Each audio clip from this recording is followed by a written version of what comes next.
Good evening, good morning, wherever you may be watching this afternoon, this evening, or this morning. Welcome to Szeged in Hungary. Welcome to our opening international event of the 2023 season. It is the International Canoe Sprint and Paracanoe World Cup.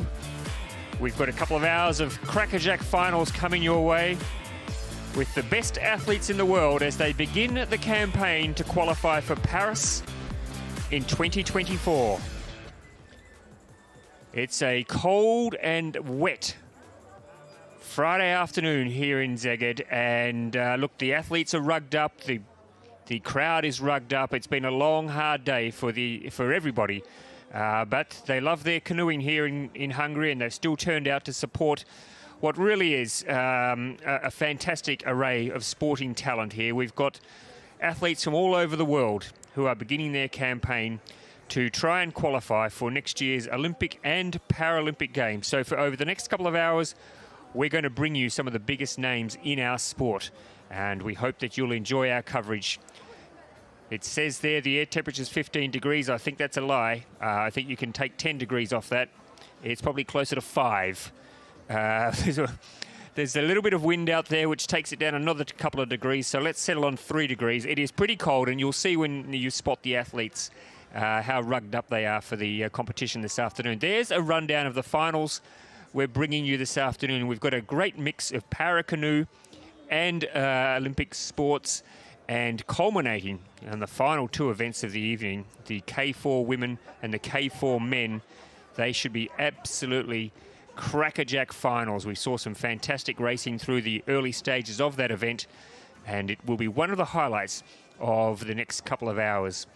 My name's Ross Solly. It is a real privilege to be here with you this afternoon. I hope that you're comfortable at home or at work. If you're having a sneaky watch of the canoeing while you're at work, thumbs up to you.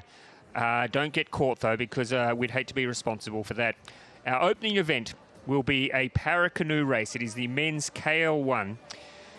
And we have a really interesting field here because there's been some changes in recent times for the men's KL1. But it is a wide open race. There is Robinson Mendez from Chile, who's been paddling now for a couple of years, knocking on the door for an A final, and here he is. Adrian Castano from Spain has also been thereabouts. Robert Suber, one of the original paddlers when Paracanoe first came on the scene back in the lead up to the 2016 Paralympics. And there is probably your favourite for this race, from France, Remy Boule. He's been very, very consistent, won a bronze medal in Tokyo and a bronze medal at the World Championships in Halifax last year. Here is a very interesting competitor, Benjamin Sainsbury. He's already won gold today in the VL1, and he's looking now to step up and compete in the KL1. It'll be very interesting to see how he goes. And rounding out the field, Tamas Johes from Hungary. There'll be some hometown support for Tamas for sure. He finished 6th in Tokyo, so he has reasonable form coming into this wide open race. But the favourite, without a doubt, is the Frenchman, who's coming to you from the middle of the field, lane 5, Remy Boule. Very consistent, took a bronze medal in Tokyo, a bronze medal in Halifax. The men who finished in front of him at both those races are not here, so that has left the door open for him to claim his gold medal here, and he's got a really good start. So that's Remy Boule in the middle at the French there. You can see him in the front of the screen there. Remy Boule from France going out very fast already, and flexing his muscles, just showing that he means business here. He really, really wants to get that gold medal. Look at that already. Not even halfway, and he has put distance between himself and the rest of the field. This is a very, very powerful start to this race from Remy Boule from France. Paddling really strongly. You can see the look of determination. The rest of the field is really struggling to keep up. I think on the inside of Boule, maybe it's Suber from Hungary who's trying to chase him down for the silver medal, but no doubt at all about where the gold medal is going in our opening final for this World Cup. It is going to France. Vive la France! What a statement that Remy Bull has made. And I think it's a race between the Hungarians for silver and Robert Suber. Robert Suber just tipping out his teammate Tamás Juhász for silver, and Juhász taking the bronze. But Remy Bull there, he really showed that he meant business. He's a quality athlete. As I said in the introduction, he's been a very consistent paddler now for some time. He's had a couple of very good athletes finish in front of him in Tokyo and again last year in Halifax. Both of those athletes are not here, and Remy Bull has made the most of that and put his stamp on this race and sent out a pretty strong message ahead of the World Championships in Duisburg later this year. And the Hungarians fighting it out for silver there, but it looked like Robert Suber, one of the veterans of the field. He's 43 now, I think, Robert Suber. It's showing he's still got what it takes to mix it with the very best. So we're just awaiting official confirmation. But absolutely no doubt about where the gold medal is going. Congratulations to Remy Bull. And the Hungarians there fighting it out, as you see. Suber taking the silver, and his teammate Juhász, who in fact born in 1976, so Tamás Juhász. There's a bit of experience there between the two Hungarians. Juhász would be 47 then on my shoddy maths. So showing that age is not a factor if you've got the training and the willpower to get out there and mix it at this level of competition. Thank you very much. So a really good start there for the Frenchman. A really good start for our finals this afternoon. As I said, we've got a good mix for you of Paracanoe and Olympic events and able-bodied finals this afternoon. A couple of the Olympic events to watch out for. The women's C1 200 will be a great final, and as I mentioned before, the K4s in the women's and the men's should be a really interesting battle as we round out the program. Been a great couple of days racing already. We've got a full weekend coming your way as well on Saturday and Sunday. Of course, Sunday afternoon we'll finish off the competition with the 5,000 meters. And those races will be really worth watching because some of the top marathon paddlers in the world have turned up here in Hungary, and they want to reclaim their ground for the 5,000 meters. So there'll be some interesting battles going on in the water on Sunday afternoon. We've got a lot to get through before then, though, including the women's VL2 final. And here's a chance to watch one of the absolute legends of Paracanoe, not just women's Paracanoe, but Paracanoe. You saw her name there, a world champion, a Paralympic champion, Emma Wiggs. She's been paddling now for a long time. She's been a fantastic ambassador for the sport, and it'll be great to see her racing this afternoon. She's had her injury issues, but she feels like she's on top of her game now. Alongside her there, her British teammate Jeanette Chippington. They've been paddling together now for the best part of a decade, the pair of them. And Susan Seipel from Australia, another paddler who's been paddling in these events for a long time and is always knocking on the door for a medal.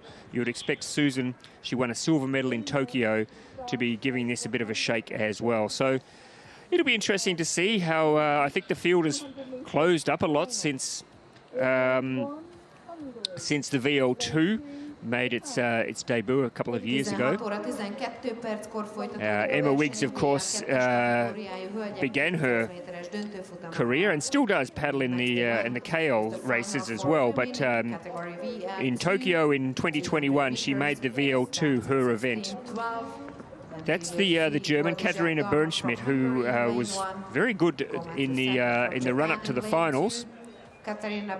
She finished 6th in Tokyo. Brianna Hennessy from Canada, silver medal in the World Championships last year. So she'll be challenging for a medal. As I mentioned, Jeanette Chippington is the bronze medalist from Tokyo and from the World Championships last year. So a really quality field here, but it'll be fantastic to see Emma Wiggs out. She says that all her wrist injury problems and other issues that she's had are now behind her, and she's ready for a really tough season as she heads towards what would be a third Paralympics if she's able to qualify. Of course, she did compete in London in 2012 in sitting volleyball. In fact, she was the captain of the British team in sitting volleyball at the London Paralympics. But sitting volleyball's loss is our gain. There's Brianna Hennessy, obviously not feeling the cold, out there in a singlet. Emma Wiggs looking very focused. There she is. It's all right to laugh before the event, but she's once you get on that water and you get up towards the start line, it's business. Jeanette Chippington, of course, used to be a para swimmer, won a lot of medals as a para swimmer. Susan Seipel has been there since the start as well and is just a really consistent paddler from Australia and should give us a really good shake. Great to see Irina Schaefer from Israel in this final. She loves paddling. She's loving being part of the Paracanoe movement and is really, really enjoying the experience. And rounding out the field from Uzbekistan, Uridikan Rustamova. So that's your field. We have Hungary in lane 1, Delma Bodazar. Japan, Komatsu in lane 2. Borenschmidt from Germany, lane 3. Hennessy from Canada, lane 4. Wiggs from Great Britain in 5. Chippington from Great Britain in 6. Seipel from Australia in 7. Schaefer from Israel in 8. And Rustamova from Uzbekistan in lane 9.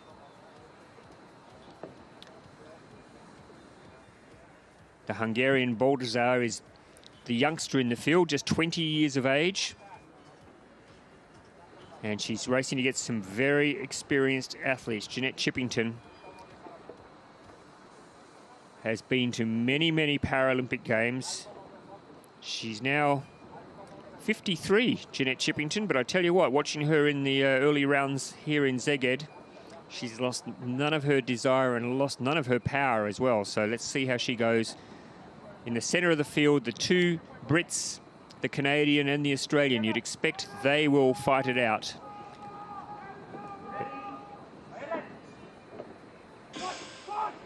Well, a bit of a messy start, but they got there in the end. Except for, unfortunately, it looks like Schaefer from Israel had all sorts of trouble in the starting blocks. But there's Jeanette Chippington going out nice and strong early on. I would expect alongside her, Emma Wiggs will be taking an early advantage. And it looks like Hennessy from Canada has really thrown it out. So Brianna Hennessy from Canada, Emma Wiggs from Great Britain. They are going head-to-head at the moment. What a great contest it is between these two athletes. It looks like Wiggs is now starting to take control. It's Emma Wiggs in front, Brianna Hennessy from Canada, fighting hard to hang on, just trying to throw a tow line out to Emma Wiggs. Emma Wiggs changing size now. She might have lost a bit of ground there. Has that opened the door for Hennessy to maybe get back alongside her? But Wiggs in front, Hennessy second. It looks like Chippington maybe in third, but Wiggs changing side again, but she's comfortable now. Emma Wiggs is going to cruise to the finish line here. What an athlete, what a performer. Emma Wiggs from Great Britain, another gold medal for this powerful athlete. Hennessy holding on for silver, and Jeanette Chippington sneaking over the line for third. But you can see Emma Wiggs there. She's exhausted. She worked so hard. She was challenged early on by the Canadian Brianna Hennessy, who also chased her home last year in the World Championships. But Emma Wiggs showing her class. A really messy start there. Nobody really got away to a flyer. Jeanette Chippington going out hard, but it was in the early stages. It was the Canadian and the Brit, Wiggs and Hennessy. You can see them there going head-to-head. And Wiggs just putting the pedal to the metal in those middle stages. Having to switch hands a couple of times during the race, which could have proved costly if Hennessy was a little bit closer, but in the end you can see there a pretty comfortable margin, and Chippington almost running Hennessy down for the silver. But well done to Brianna Hennessy holding on to take a silver medal, and Jeanette Chippington picking up another bronze. Yes, well may you exhale, Emma Wiggs. That was a tough race. And I'll tell you something about Emma Wiggs. The generosity she shows with her time and her experience, it just, she's never ever afraid to give advice and to help out younger athletes and older athletes and just to pass her wisdom on. She loves the sport. She loves being an ambassador for the sport. And really, I mean, the Paracanoe is very, very fortunate to have had her as part of the leadership team since the sport made its Paralympic debut in Rio in 2016. There we have official confirmation. Weeks first, Hennessy with a silver medal, Chippington third, and Susan Seipel from Australia taking fourth place. But a couple of great races there to kick off the afternoon's finals. We're now going to switch to the able-bodied, the sprint canoe finals. We've got some really, really big races coming your way. We're going to start off with the men's C1 200. Not an Olympic event, of course. It's been off the Olympic program now for a little while. But still, I can tell you, for the race horses, the sprint horses amongst our canoeing family, the C1 200 is still very, very hotly contested. And I can guarantee there'll be some reputations on the line when these gentlemen take to the start line in just a minute or so from now. I think the cold weather has kept some of the Hungarians away today. The last day or so, the first couple of days here, the weather was reasonable, but just the last 24 hours, we've had rain, we've had cold winds, and today the maximum temperature has struggled to get into double figures. I think it's been a real testing time for everybody. There you have some of the information, some of the details about what the C1 is all about, the 200 metres. We have a really strong international field here. As you can see, athletes from Poland, Portugal, Georgia, Uzbekistan, the Czech Republic, Italy, Kazakhstan, Lithuania, and Italy making out this field, the C1 men's 200. And in the middle of the field, you have Archie Gulov and Petr Fuchsa. They are two of the strong competitors here. But the one to watch is the Pole, Alexei Kolodic. There he is on screen now. He's coming from lane one. He is the reigning world champion in this event. So, I'm not sure how he ended up in lane one, although yesterday with the wind, lane one was definitely the spot to be. There you have Zaza Nadaradze from Georgia. He's been racing for a few years, fifth in the World Championships last year. Final for men in C1 in 200 meters with Alexei Kolodic from Poland. There is probably your favorite, the reigning world champion. But maybe he's not quite at his best if he's ended up there and only just snuck into the final. In lane two, that is Helder Silva from Portugal.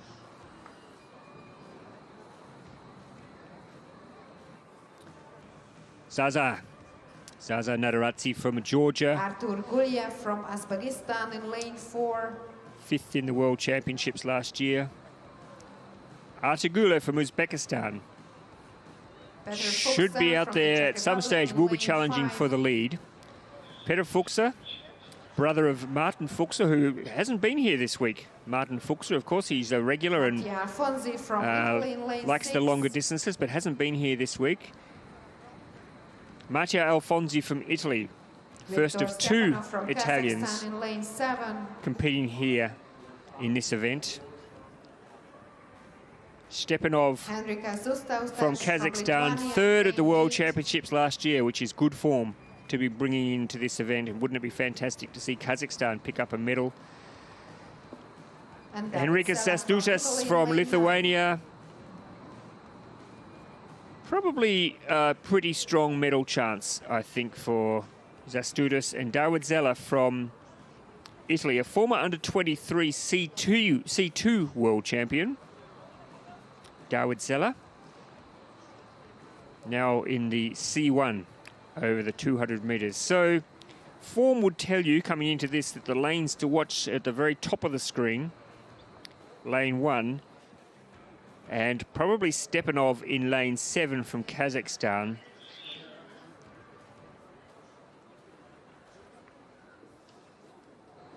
But we'll see. The weather conditions the last couple of days have made it very hard to get a line through the form of some of these athletes.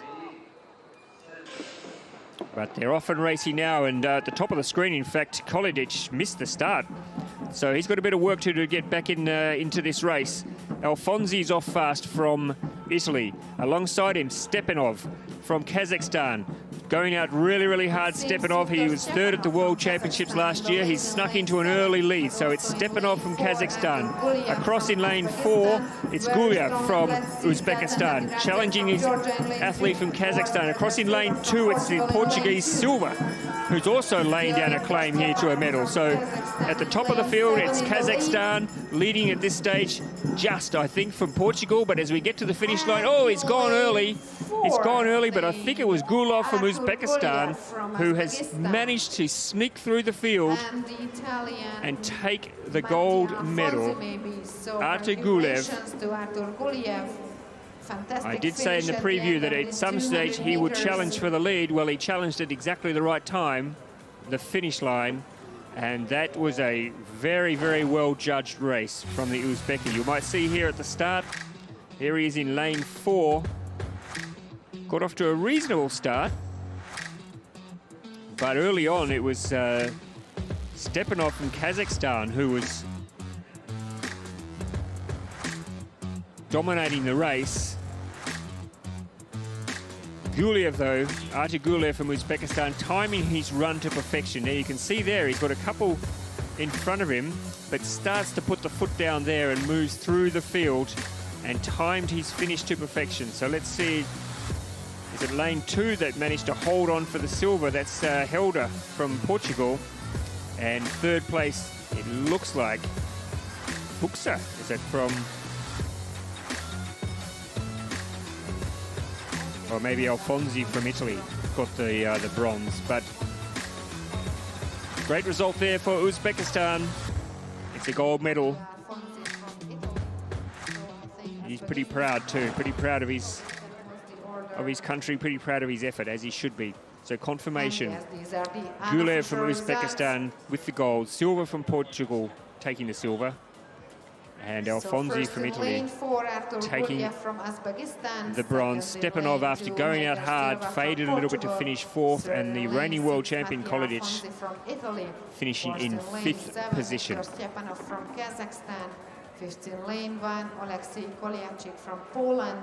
It's the first of our canoe sprint finals for this week. Our opening ICF World Cup event for 2023. We've got a busy calendar this year. We're off to Poznan in Poland in a couple of weeks' time for the second World Cup.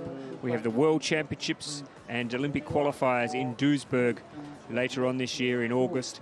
And then we have a World Cup as well in Paris at the Olympic venue.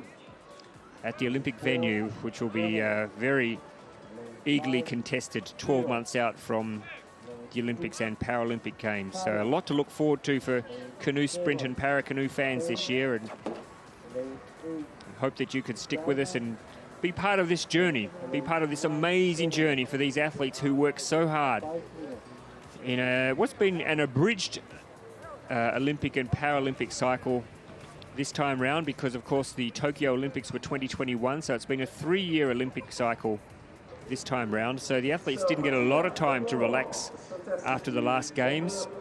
It's provided a bit of an extra challenge for them all, but this year it's going to be an incredible journey for all of them, and we're very privileged to be able to bring you that journey as it unwinds this year.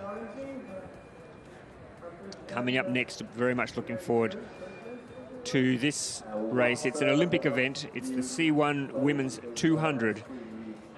We have got some absolute quality. I'll introduce the field to you in just a moment, but it is a very wide open race. Trying to pick a winner. Well, we have a couple of athletes from Chile, a couple of athletes from Spain, a couple of athletes from Canada, a couple of athletes from China, and the sole Cuban. There we have it. At the top of your screen, you have 2 athletes from Chile, Rocco and Maillard.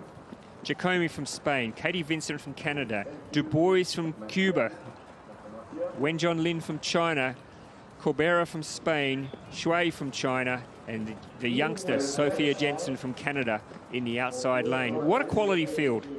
Absolutely incredible that we can bring this sort of quality together. A couple of the athletes are missing. Nevin Harrison, the Olympic and world champion, is not here. Ludmila Luzan from Ukraine is not here. But that takes nothing away from the standard of this field. We've got some world champions. We've got some Olympic finalists. There's Maria Maillard from Chile, 4th last year. Anthea Giacomi, now she will really give this a shake. She is the 2022 under-23 world champion. She was 5th at the Olympics, 2nd in the 2021 Senior World Championships. Katie Vincent, world champion from 2021, 5th at the World Championships last year. I know she was a little bit disappointed with that result in front of her home crowd, so she'll be out to make amends. Du Bois from Cuba on her day. And if today is her day, she will be very, very hard to beat. Wenjun Lin from China, a bronze at the World Championships last year, 6th at the Olympics. The Chinese very, very strong in the canoe events, so you'd expect there'll be a bit of a challenge there for the lead at some stage.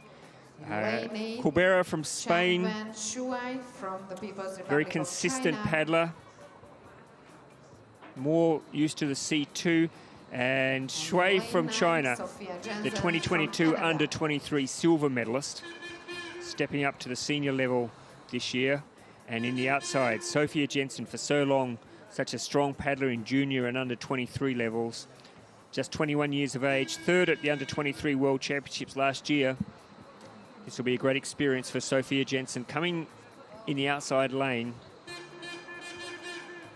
it will be a real test of where she is at the start of an Olympic qualifying year. But there's Katie Vincent. She means business this year. She told me earlier on this week that she feels as good now as she's ever felt.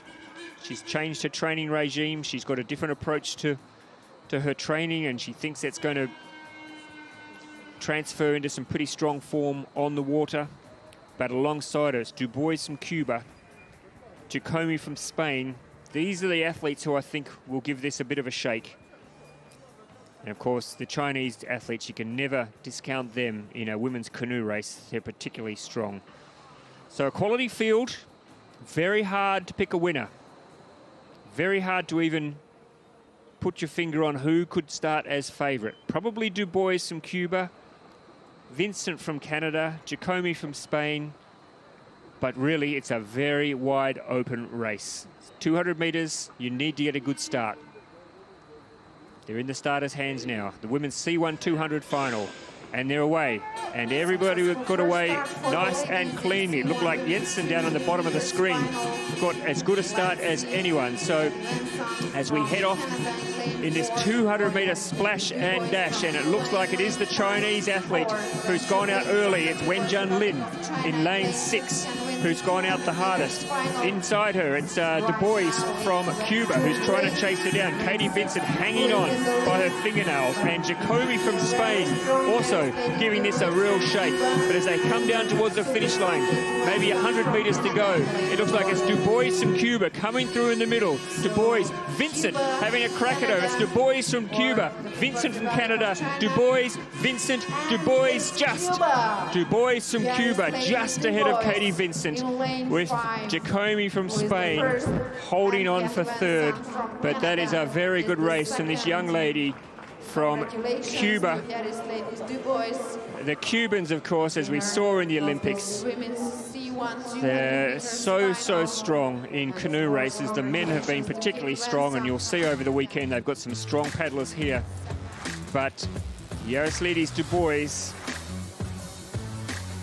showing how much she's improved as a C1 paddler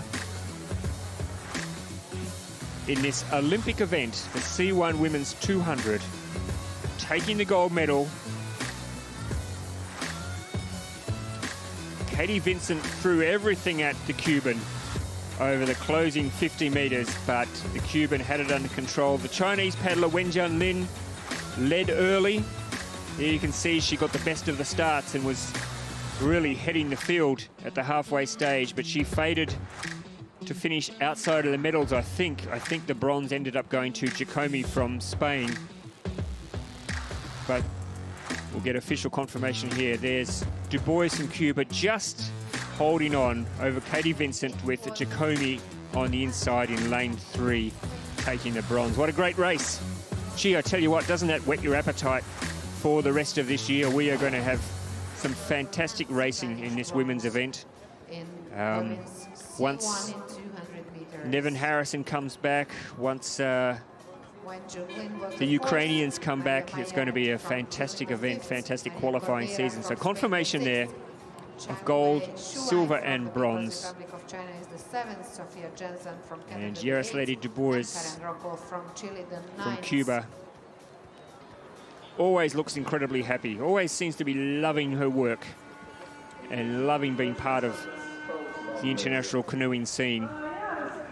And they're very flamboyant, the Cubans, of course, and she's going to have an exciting year, I think. Next year, she's still very young. Yaroslady Du Bois, she's going to have a big season, no doubt about it.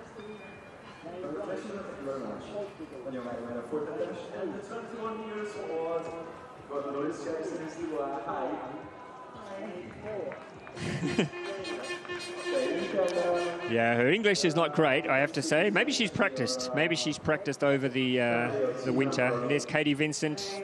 She'll be happy. I mean, it's a silver.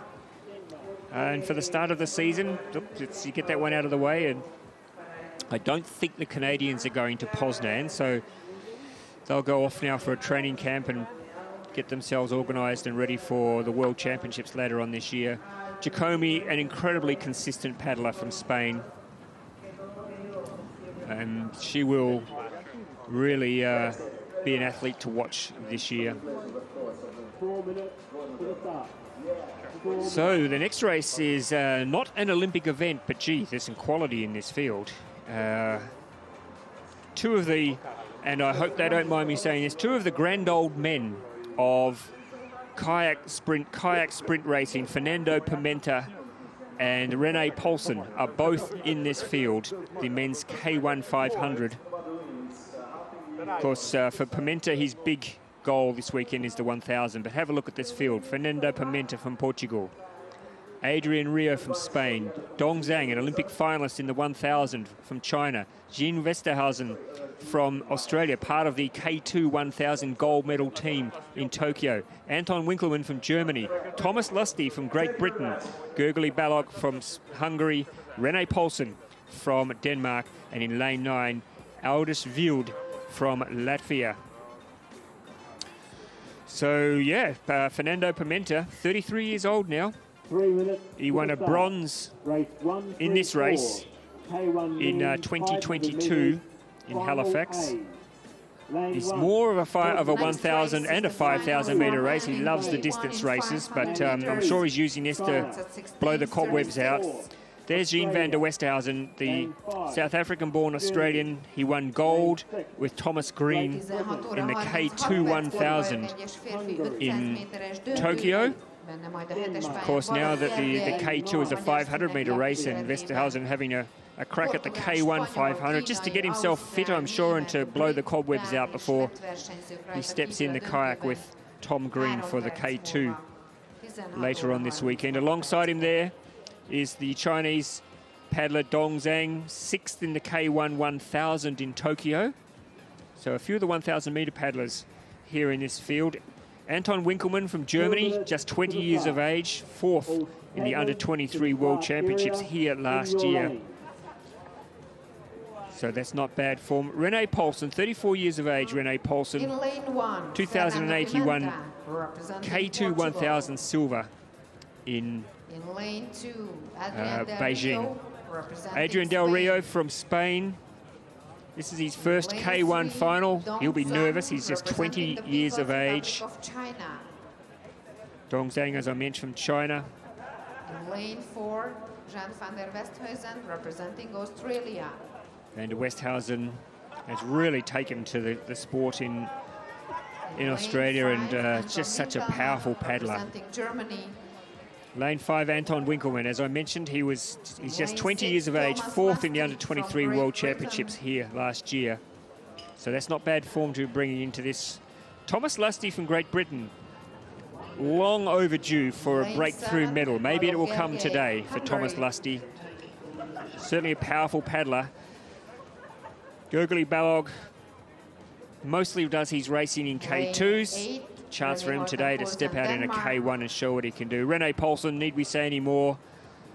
One of the ambassadors of our sport. He's been around for a few years now, but always gives it his very, very best. And Aldous Wild, it's his first senior K1 final from Latvia, Aldous Wild. So a bit of a learning experience for him coming in lane 9. So let's have a look at this field. You'd think the Australian, Vesterhausen, Pimenta, they'll be the ones who will be the ones to watch. Zhang from China, of course, and Winkelmann from Germany. So a good field. Hard again to predict who might win this. Hard to predict who will start as favourite. A good even start, though, at the 500-metre mark. And it looks like it is Dong Zhang from China who has got away to a good start, but Vesthausen reels him in really quickly. And Thomas Lusty going out fast. Winkelmann from Germany challenging for the lead, and across in lane 2 it's the youngster from Spain, Adrian Del Rio. Pimenta, though, breathing down his neck, and now Fernando Pimenta shows his authority, says, okay, look, kids, I'm going to show you how to race a 500-metre race. He's gone out to a very clear lead early on. Very strong, but right now Fernando Pimenta. So Fernando Pimenta just showing what speed he's got, showing the youngsters in the field what he can do, and he's taken out a good, strong early lead. Now, can anyone chase him down? It looks like it's Winkelmann from Germany who's going to throw down the challenge. Vesterhausen's trying to stick with them. I wonder if they can see Pimenta across in the top, in the number 1 lane. Of course, they'd be very aware that he was in the race. They'd be very aware that he's a great threat. Do they dare look across now and see where he is? Because if they did sneak a glance, they would see they've got a lot of work in front of them to try and reel this man in. The Portuguese champion, Fernando Pimenta, a world champion over 1,000 metres, an Olympic bronze medalist over 1,000 metres. Just reminding us, though, that doesn't matter what the distance is, he's a formidable competitor. Fernando Pimenta from Portugal. He looks like he's going to take the gold here. Vesterhausen from Australia trying to track him down. And it looks like Thomas, no, it's Winkelmann from Germany who is challenging for the bronze now. But Pimenta now slowing down as he gets to the line, but he holds on to take the gold. Vesterhausen flew home too late, but finishes with a second. And third goes to Anton Winkelmann from Germany. Some deep breaths there for Fernando. He's trying to smile. He's trying to smile, but he's finding it a bit of a challenge. Once he knows the camera's on him, he'll give you a bit of a grin. Don't worry about that. But that is a good race there for Fernando Pimenta. A great warm-up for him ahead of the 1,000-metre race later this weekend. Vesterhausen,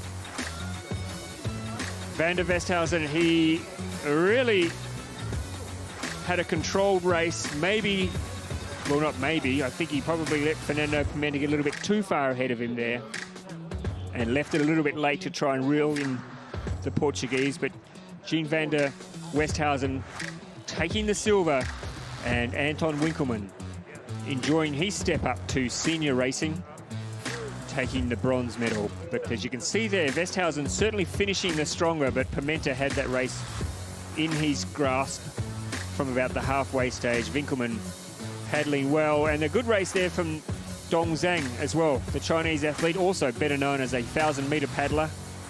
You can see a little bit of pain there, though, on the 33-year-old Portuguese veteran's face.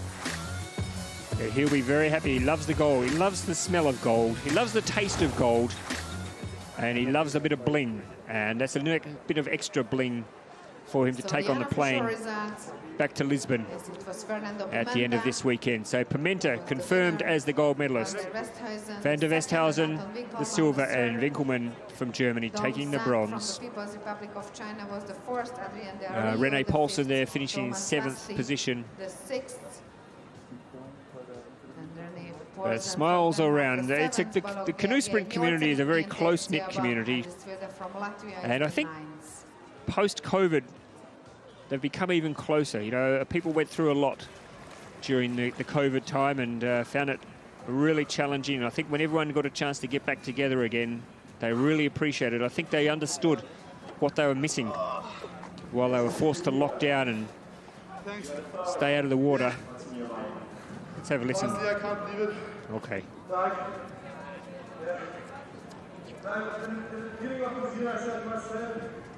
Van der Westhausen will be back for the K2 with Tom Green later on this weekend, and that'll be the race to watch. That's his main focus here. They are the reigning K2 1,000-metre Olympic gold medalists. They've had a little bit of a struggle trying to adapt to the shorter distance, but we'll see how they go in this step out this weekend. And there is the great Portuguese, Fernando Pimenta, just waking his legs up. Do your job, legs. Get me out of the kayak. Well done. Task finished. Task completed. Looking good in that bandana too. Rocking that bandana, Fernando Pimenta. But, congratulations there to Pimenta from Portugal. I'm sure that he will go home tonight, maybe have a sneaky Bonox, a good night's sleep, and come back to focus on the 1,000 metres. That's his big goal this weekend. And I can tell you from seeing the racing today, it is a quality field that we're going to bring you on the weekend for the men's K1 1000. Whoa, where do we go from that? Women's K1 200 coming up very soon. That'll be the next race on the program. Yeah, it's so hard. I'm happy to win the 500. But when I go to the start season, I'm feeling tired without energy.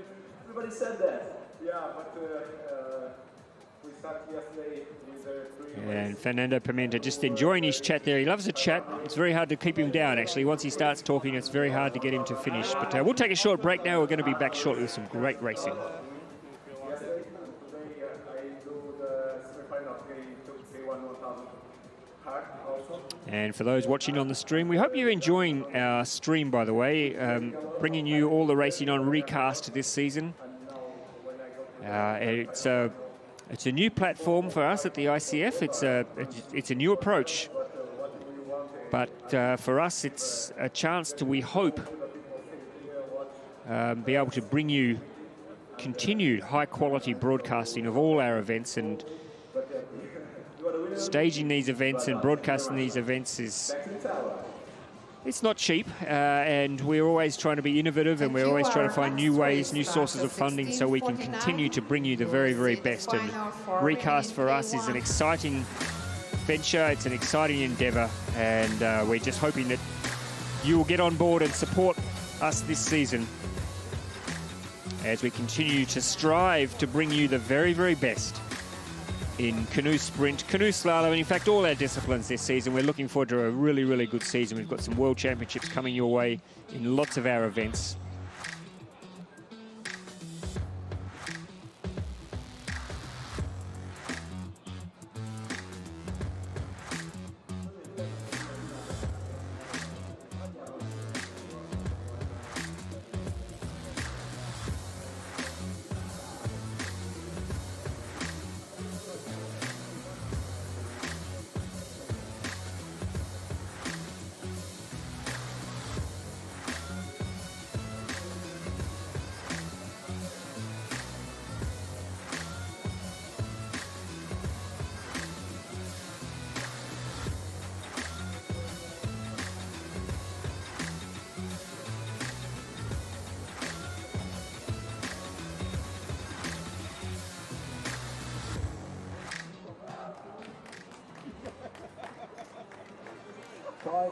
To the start, 5 minutes to the start. Race 1 through 5, K1 women, 200 metres, final A. Lane 1, China. Lane 2, Denmark. Lane 3, Croatia. Lane 4, Poland. Lane 5, Slovenia. Lane 6, Australia. Lane 7, Canada. Lane 8, Bulgaria. Lane 9, Australia. 5 minutes. He's a very popular athlete, Fernando Pimenta, and always incredibly generous with his time.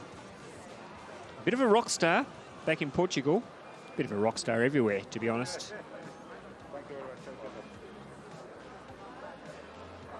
Come on, beat the drum, get me going. Got to stay warm somehow. There we go. Oh, there wasn't very much, was it? That was a bit ordinary.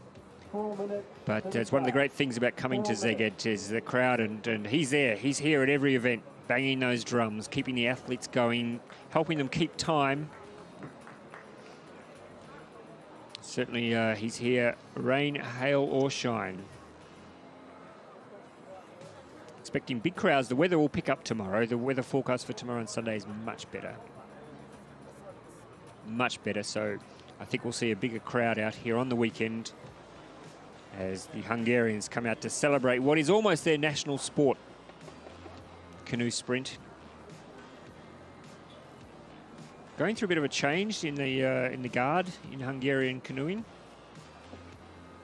It'll be interesting to see how many medals they do pick up this weekend in front of their home crowd.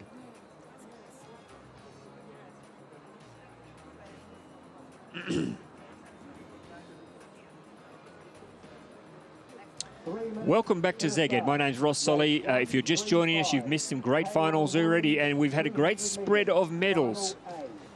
Gold medals today already. We've had 5 gold medals decided, and they've gone to France, Great Britain, Uzbekistan, Cuba, and Portugal, underlining the spread of our global talent in this sport. It is a cold afternoon here in Szeged, but the athletes are warming us up with some really, really great racing. Our next event will be the women's K1 200. Unfortunately, not on the Olympic program in Paris. Of course, it's an event which has been dominated by the New Zealander Lisa Carrington for a decade. For more than a decade, she hasn't been beaten in the K1 200 since before the London Olympics. But now that it's not in the Olympics anymore, she's focusing more on the 500 and the K2 and the K4. So she's not racing the K1, which throws this race wide open. Wide open. And I've got to say, like some of the earlier races, very hard to pick a winner in this. This possibly, she could actually be Frederica Matchison, a silver in the under-23s last year, gold in the under-23s in 2021. A very, very strong paddler. Stepping up to the seniors. What has she got for us? Anna Maria Govanicevic is representing Croatia. She won the B final in the 500 in 2021. There's Dominika Puto. She's a member of the women's Polish K4 team. That's her main focus, but she'll be racing in the K4 later on this afternoon. Spela Janic from Slovenia, 41 years old, usually races in the K2, but her partner, Anja Osterman, has just had a baby. And congratulations, Anja, I know you'll be watching. We're missing you here in Szeged. I understand that you've still set your heart on being at the Olympics next year. Now, here is a very interesting young lady, Natalia Drobot from Australia, just 18 years of age. She won bronze last year in the juniors, and her progression since then has been incredible. And I know the Australian team are very excited about her potential. It'll be interesting to see how she goes. Michelle Russell from Canada, 8th at the World Championships last year. And another of the youngsters in the field, Iona Georgieva, she's just 20 years of age, bronze in the Under-23 World Championships last year. And Kaylee Harlan, another Australian in the field, out in lane 9. So a really strong field. Matchison, a lot of the young, it's a very young field. Janic, of course, brings the experience. Michelle Russell, also a very experienced paddler, but the rest, it's a very, very young, inexperienced field. So, I mean, 200 metres, it really is a splash and dash. There's not many tactics involved. Let's see how they go. The interesting athlete to watch will be Janic, the Slovenian, Natalie Drobot, the 18-year-old, the one that they're all excited about in Australia. And if you're watching very early in the morning in Australia at the moment, strap yourselves in, folks, because Natalia Drobot has gone out hard. In lane 2, it's Matchison from Denmark, the under-23 world champion. Drobot in the middle. And also in lane 4, it's Puto from Poland. But across in lane 2, it's the Dane, Matchison, who looks like she's in a strong position. But look at Drobot, the 18-year-old, the Australian, really throwing it down. It's Drobot from Australia, Matchison, and coming through in the middle is Puto from Poland. Puto from Poland may be in front. Matchison, whoa! I think Puto from Poland held on just to tip out maybe Matchison from Denmark and Drobot from Australia taking the bronze. Let me tell you, ladies and gentlemen, the future of canoe sprint is very, very strong. 3 young paddlers there really throwing it down. And I'm sure that Dominika Puto's K4 teammates will be very excited, but also hoping that she's kept a little bit of fuel in the tank for the K4 later on this evening. But that is a really good race. Drobot, the 18-year-old from Australia. Wow, what an exciting future this young lady has. She was leading there at one stage. And Matchison from Denmark also stepping up from the under-23s. Holding on, I think, for the silver. Very close, though. But let's have a look at the finish. I'm pretty sure that Puto from Poland got through to snatch the gold. And the pink boat there in the middle. Puto there. Ooh, actually, I'll tell you what. Ooh, it's very close. It's very close. I hope I called it right. Puto from Matchison and Drobot, but I'm not going to be surprised if Matchison maybe got there. I called Puto across the line, but looking at that replay, it's a little bit closer than I thought. We'll wait now for official confirmation. It's between the Pole Puto and the Dane Matchison for the gold medal. And there is whoa, look at that margin. Goodness me. 0.03. Dominika Puto from Poland taking the gold. Frederica Matchison from Denmark taking the silver, and Natalia Drobot from Australia, and Kaylee Harlan from Australia flying down the outside to take 4th position. But there you see how close it was, but perfectly judged race there from Puto, Matchison with the silver, and Drobot from Australia 3rd. Exciting race for these young paddlers. It's not an Olympic sport, but it's just exciting to see the future of our sport. Yes, you should be happy, Dominika, but don't show too much exuberance because you've got another big race coming your way. Matchison, what an exciting future she has, the Dane. Really, really strong. And as I keep mentioning, I'll mention it again, Natalia Drobot, 18 years of age. What has that young lady got in store for us over the coming years? As I mentioned before, it's just such a wonderful camaraderie between all the athletes here in the canoe sprint camp. It doesn't matter what part of the world you're from, everybody gets on so well. I mean, on the water, of course, it's business. It's serious business. But off the water, they are a very close-knit community. Wow, take a breath, everybody. That was exciting, wasn't it? That was a great race. I think we're now moving to some Paracanoe racing. What a beautiful smile, Dominika Puto. She'll be eager to warm down now and to get ready for the K4, which, of course, her team, Poland, will start as red-hot favourites for the women's K4. It's coming your way in a little while. Now, speaking of superstars of our sport, this is going to be a great race.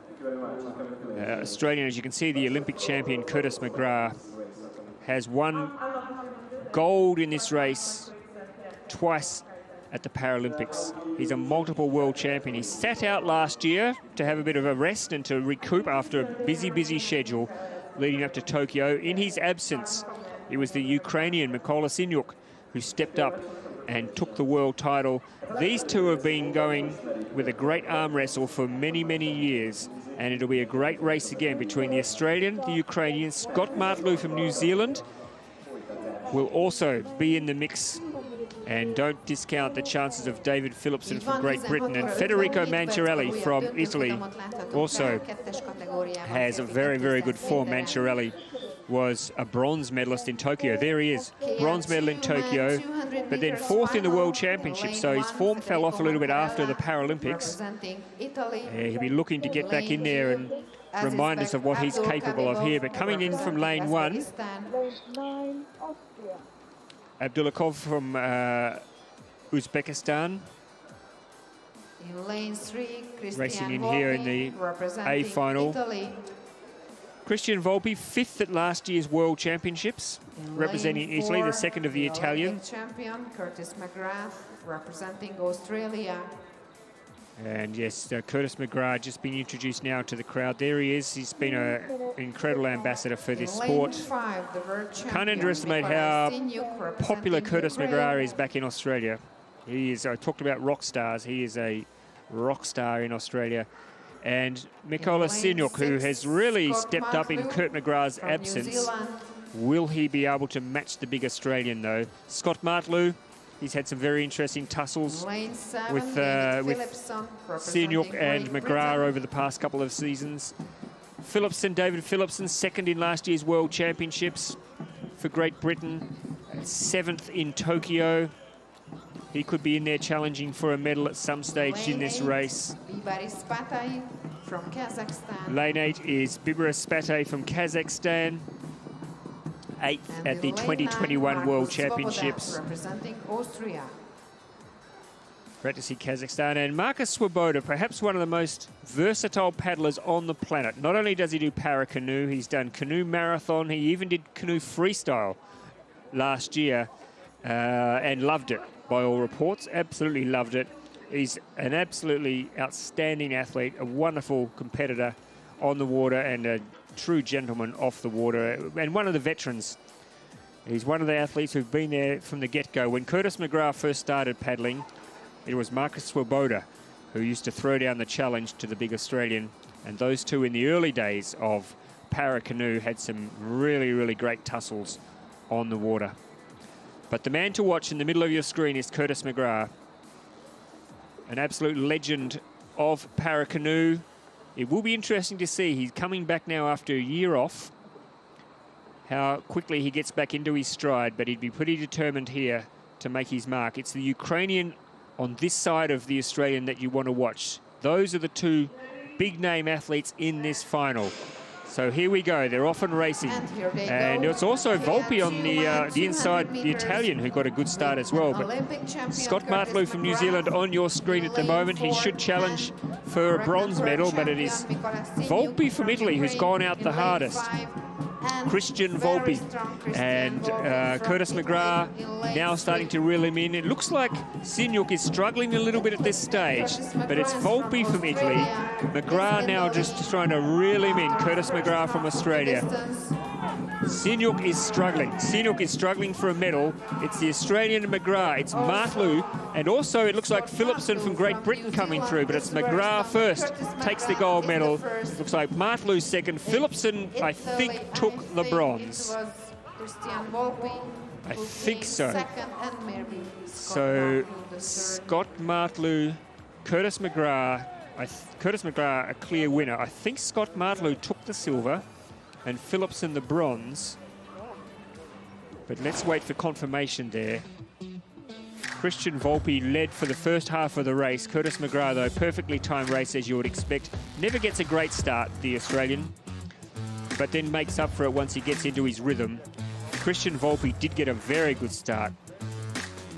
Scott Marklew also. The surprise from the race was the Ukrainian, Mikola Sinyuk, who really wasn't in the medal hunt at all. You can see there he was falling back pretty early on in the race, the Ukrainian. And McGrath at the halfway stage decided enough was enough, and he was going to go out there and show what he's capable of. He'd be pretty happy with that, pretty happy to prove to himself that he's come back in pretty good shape. So let's just wait now for confirmation. McGrath with the gold medal, and yes, Marklew silver. Very close for the third, though. Maybe the Italian Volpi held on for third. The Uzbeki athlete, Abdulkababov, came through as well and challenged there. Maybe it's a toss-up between Abdulkababov, Volpi, and maybe Philipson for the bronze. But it's an Oceania gold and silver Not too much doubt about that. McGrath takes the gold. Martlu the silver, and Christian Volpi, the Italian, held on for the bronze medal. Great finish there from the Uzbeki athlete to take fourth. Philipsen fifth. Sinyuk back in sixth, and Manciarelli, the former bronze medalist from the World Championships, taking bronze in Tokyo, in fact. Manciarelli finishing down the field, unfortunately for him, in this final. So it's getting late in the afternoon here in Szeged, the spiritual home. It is often said, but there cannot be a truer word spoken. It is the spiritual home of this sport, canoe sprint, and now Paracanoe. It is almost like a religion here in Hungary, and it's so good to come to an event where the crowds will turn out on the weekend. Everything is run professionally. They're so experienced, the Hungarian organisers, at running an event of this level. The athletes love it, the officials love it. We're not loving the weather as much, but of course that is out of the control of our Hungarian hosts. But of course everything else is absolutely perfect, laid on professionally as always. So the spread of medals continues with Poland and now Australia picking up medals. It's been a really, really great afternoon so far across the board, just showing again how diverse and how international our sport really is, canoe sprint. With medals so far, gold medals to France, Great Britain, Uzbekistan, Cuba, Portugal, Poland and Australia. A great spread there across the globe. So now we're going to turn our attention to the women's VL3, and this is exciting because this event will be on the Paralympic program for the very first time in Paris. It's very exciting, and it's very exciting to see Charlotte Henshaw from Great Britain, who has been an outstanding athlete since she decided to make the cross to Paracanoe. She's just gone ahead in leaps and bounds every year since she's joined, and she will start favourite. She's got her sights set on winning double gold in Paris next year, and she really, really hopes to be the very first winner of this event when it makes its Paralympic debut. Amy Ralph from Australia 200 meters, final finished 8th at the World Championships last year. From Kazakhstan.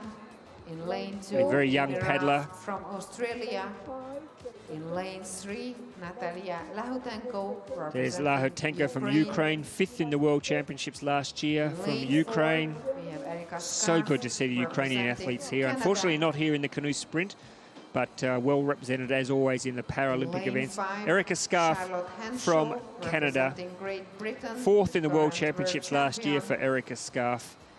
And there is Charlotte Henshaw. She starts as favourite. She has dominated this event for several years now. It's her teammate from Great Britain, 2nd at the World Championships last year, Hope Gordon, who will provide a challenge for sure to her GB teammate. From the United States of America. Exciting to see Gillian Elwart in the final. 39 years of age, 7th last year at the World Championships. Looks like she's improved even more this year. She certainly was racing well in the lead up to this final. And Anja Adler from Germany, 6th at the 2021 World Champions from Germany. And this is exciting, a brand new paddler. Doesn't she look nervous? It's Elia Chavet from France. He's just 20 years of age. So exciting to have new athletes competing in finals. Welcome to the world of Paracanoe, Elia Chavet. Congratulations on being in a VL3 final. And this will be a great learning experience for this young lady from France. And she'll have her sights set on paddling in front of a home crowd next year in Paris at the 2024 Paralympic Games. Erica Scarf from Canada really improved over the past couple of seasons. She was good last year in Halifax. 4th at the World Championships. She'll be looking for a medal here, no doubt about that. Charlotte Henshaw will be the athlete to watch, though, and Hope Gordon, her GB teammate.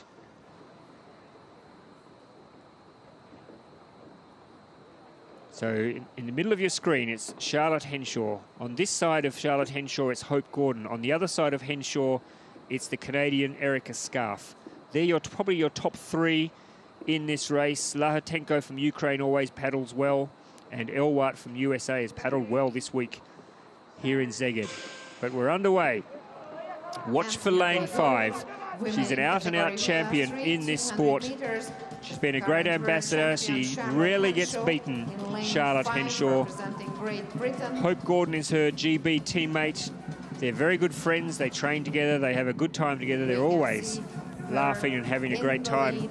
But Charlotte Henshaw now is Erica Scarf from Canada, who's desperate to get a medal and has gone out nice and hard. She can keep pace with Charlotte Henshaw, and she'll know that if she's got her within her sights that she's in a chance of a medal. But it's Charlotte Henshaw doing what she does best, paddling really, really strong. Erica Scarf putting up a good battle here, really sticking with the Brit. But Charlotte Henshaw is leading. It's Erica Scarf in the silver, and maybe the Ukrainian Lahatenko in the bronze, but now Hope Gordon is coming through now. Wow, Hope Gordon is flying home. What a great race for this youngster. Hope Gordon, oh! Charlotte Henshaw, you need to watch out because your GB teammate is breathing down your neck. Charlotte Henshaw, when she watches the replay of this race, she will get a bit of a fright, I think, because Hope Gordon, over that last 50 metres, put the rockets on and absolutely flew home. What a great race. What a great race to the two ladies from Great Britain. Roll on Paris 2024 is what we say. We're incredibly excited to have VL3 on the program in Paris next year. It means that we will have gender parity, of course, again, equal numbers of medals, equal numbers of competitors in men's and women's Paracanoe in Paris next year. And what a great race the VL3 is going to be. Look at that. Wow, Hope Gordon really chased her down over the last 50 metres. I'd love to get her split for that last 50 metres, but she really flew home. And I think Erica Scarf at one stage would have thought that she had that race under control. Bit of a secret handshake there, bit of a Hogwarts secret handshake maybe between the two British girls. As I said, good friends on and off the water. And doesn't it make a difference when you can train alongside world-class athletes? I was talking to Emma Wiggs about this earlier in the week, about how every time the GB team go out on the water, whether it be the men or the women, it's almost like racing a world championships. And there's your confirmation of your medalists. Charlotte Henshaw from Great Britain with the gold. Hope Gordon, her British teammate, with the silver. And Erica Scarf, she'll enjoy that bronze medal.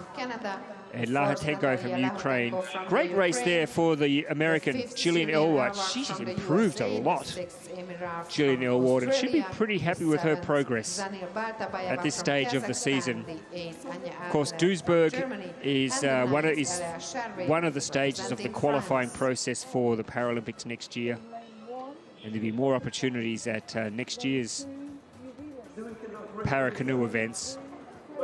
But Gillian Elwart will be pretty happy with her progress. So now let's move on to the men's KL3. And this is a very open field, I have to say.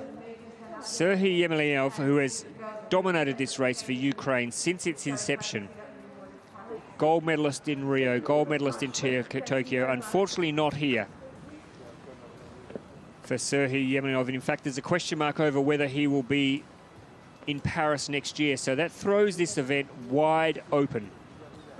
Because without Yemelyanov, there is a lot of very even competitors here. Dylan Littlehales from Australia, Jonathan Young from Great Britain. Two athletes who I think will fancy their chances here. A couple of youngsters coming through, including Gabin Kiril from France, just 17 years of age. There's Kassan Kuldashev, 7th 7th last year from Uzbekistan, 7th in the World Championships last year. Corbin Hart from New Zealand really took the world by storm. Came through late last year. Nobody had really heard of him. He turned up, I think it was here in Szeged from memory, and shocked a lot of people with his power. 5th in the World Championships last year. I'm sure he's improved since then because he was such a novice in the lead up to Tokyo. I think we'll see some pretty exciting racing from him. Suello from Poland, 6th last year at the World Championships. He'll fancy his chances of a medal for sure. Jonathan Young, bit of a journeyman in this event. 4th at the World Championships last year. And ready to step up and get back on the podium. Dylan Littlehales from Australia won the bronze medal last year. Rocking that moustache. Dylan Littlehales, long overdue for a gold medal for Dylan Littlehales. Perhaps today will be his day. Brahim Gwendez from Algeria. Isn't it great to see the Africans represented here in a Paracanoe final? Zaga's taken off. This is his first A final since 2017 for the paddler from Kazakhstan. Welcome back to A finals for Zaga's taken off from Kazakhstan. And the Italian, Quazzo Cloppa, 7th in the 2021 World Championships, representing Italy there in lane 8. And the youngster, fresh-faced, ready to lay down a race to remember, 17 years of age, Gabin Carroll from France. It isn't exciting. When you get to host an Olympics or a Paralympics, it really does open the door for a lot of young athletes to take up sport and to give things a go, because there's nothing more exciting than representing your nation in front of a home crowd at an Olympics or a Paralympics. So welcome to Paracanoe racing, Gabin Carroll from France, 17 years of age. I mentioned in the race before we had Eléa Chavet from France, just 20 years of age. It was her first major final today as well. So exciting to see. Really, really exciting to see young athletes coming through and making their mark. Now they are, as we would say in Australia, spread out like a dog's breakfast at the moment, but they'll come together in a line. Corbin Hart from New Zealand, he will be the mystery man of this field. We saw how good he was when he came here and shocked people with his speed a couple of years ago here in Szeged. How much has he improved since then? It'll be very interesting to see. He's certainly got the speed. He's certainly got the speed, and he's got a bit more experience now, so I would expect that he will give Jonathan Young and Dylan Littlehales a bit of a shake-up. And Suella from Poland as well. It'd be fantastic if we can see Gwendez from Algeria finish in the mix for the medals as well. But we're very close to a start now in this men's KL3 final. Very hard to pick a winner, very hard to pick a favourite. And we're underway. Everybody except, it looks like at the top of the screen, it looks like Kuldashev from Uzbekistan got stuck at the start a little bit. Jonathan Young flies out. Dylan Littlehales alongside of him. Gwendez from Algeria as well. But it looks like Jonathan Young and Gwendez from Algeria at the moment are the two that are really laying down the challenge to the rest of the field. Jonathan Young, the veteran, showing a clean pair of heels here as he goes out into an early lead. It looks like Corbin Hart coming through the field now, maybe challenging for the silver. Dylan Littlehales as well is in the mix, but it's Jonathan Young. He's starting to get a bit slower now as Dylan Littlehales tries to reel him in at the finish, but Jonathan Young holds on for the gold.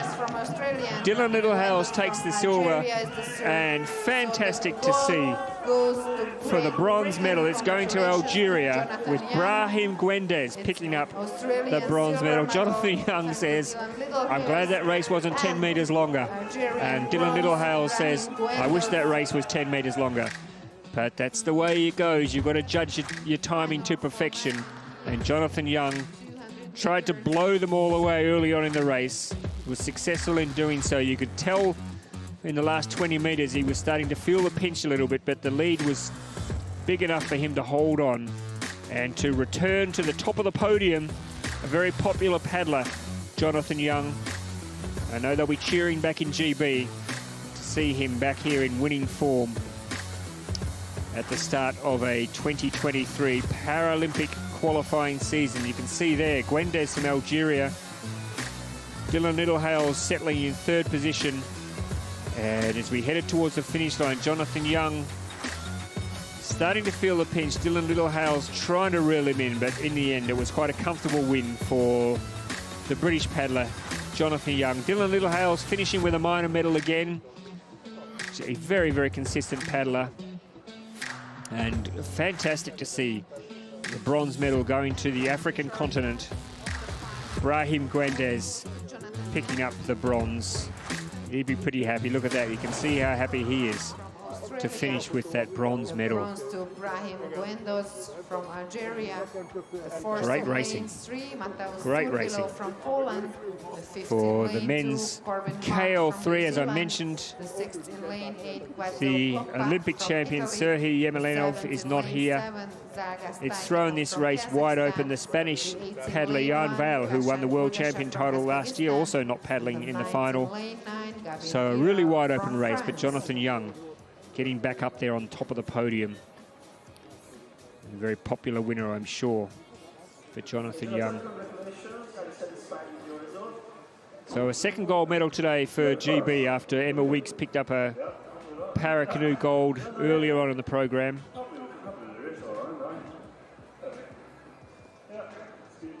Thank you very much and congratulations. So, I just have to let az első.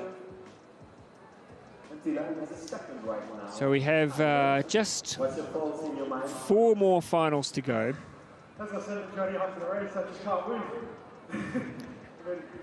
And they're going to be exciting races. We've got the C2 women 200 metres, the C1 men's 500, and then we're going to finish off with the women's and men's K4. It will be an absolute highlight of today. Some fantastic racing earlier on today in the semi-finals of the K4. You can guarantee that the finals will be a sight to behold, folks. The true fans holding on there, refusing to accept that it's freezing cold. They want to be here to watch these last 4 gold medals decided on this Friday afternoon in Szeged, in Hungary. The start of a big 3 days of canoe and kayak finals racing. Happy to tell you that the weather will pick up tomorrow. Not that it's going to bother you sitting at home, I'm sure, under the doona at the moment, or enjoying the sunshine wherever you may be, watching our canoe sprint and kayak sprint finals and Paracanoe races this afternoon. We hope you've enjoyed the racing so far. My name's Ross Solly. It is a great pleasure to bring you our coverage from Szeged at the start of what is going to be some exciting racing as we head towards Paris next year. Of course, for a lot of these athletes, they will head from here to Poland for the second World Cup, not next weekend, but the weekend after in Poznan. And then a bit of a break for many of the athletes. The junior and under 23s will be heading to Aronzo in Italy, beautiful part of the world, for their World Championships. And then everybody will come together in Duisburg in Germany for the World Championships, which will also be Olympic and Paralympic qualifying events. That is going to be the absolute highlight of this year.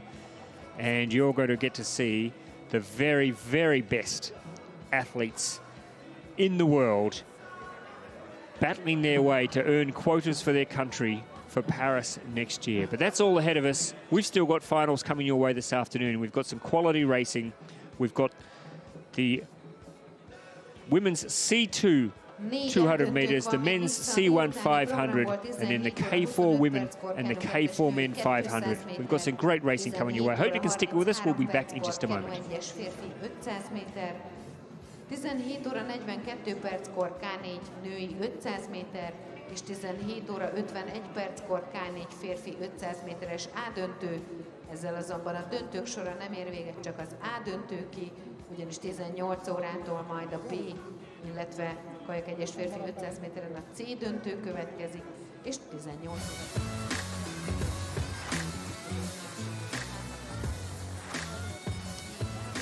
And for those watching at home on our Recast channel, our Recast platform, we hope you're enjoying the coverage.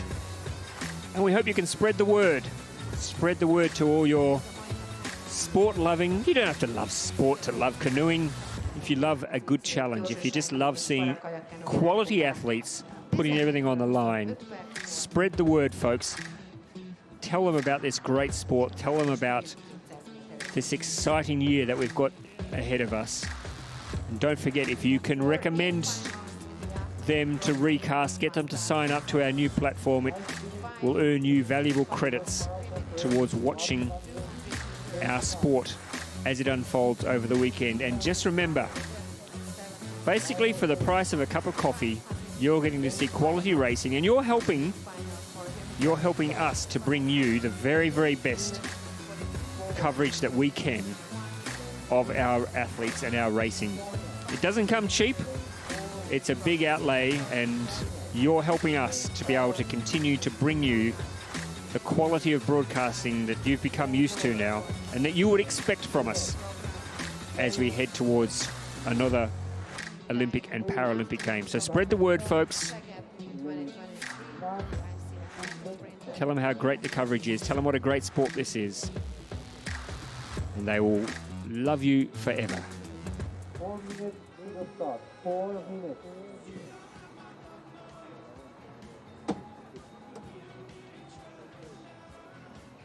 You can see there that wind. It's not a strong wind, but I can tell you it is a chilly wind. It's a very chilly wind. There's no, look at these kids there trying to stay warm. The carers there are saying, don't worry, we've only got another hour to go. Standing out here in the cold. Good kite flying weather this afternoon.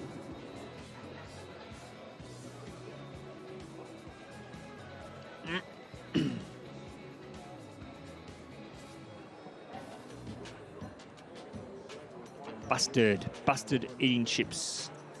Busted eating hot chips on a cold afternoon. I think that's actually allowed. Welcome back to Szeged. Welcome back to Hungary. Welcome back to the International Canoe Federation's opening Canoe Sprint and Paracanoe World Cup for 2023. We hope you've enjoyed the coverage so far. We've certainly enjoyed bringing it to you. There's been some absolutely fantastic racing.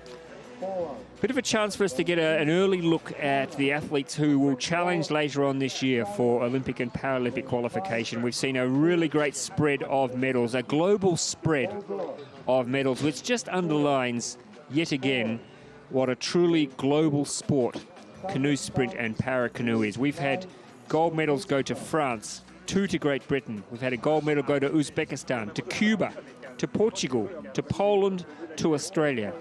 We've also had medals go to Africa, to Algeria.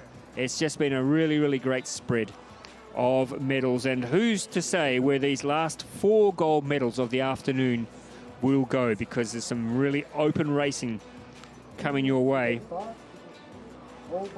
Really looking forward to this next race. It's the C2 Women's 200. It's not an Olympic event. However, there is an Olympic champion boat in this field. In lane 4, the Chinese combination of Zhu and Sun. They are world champions in the 500 meters, C2 500. They are Olympic champions in the C2 500.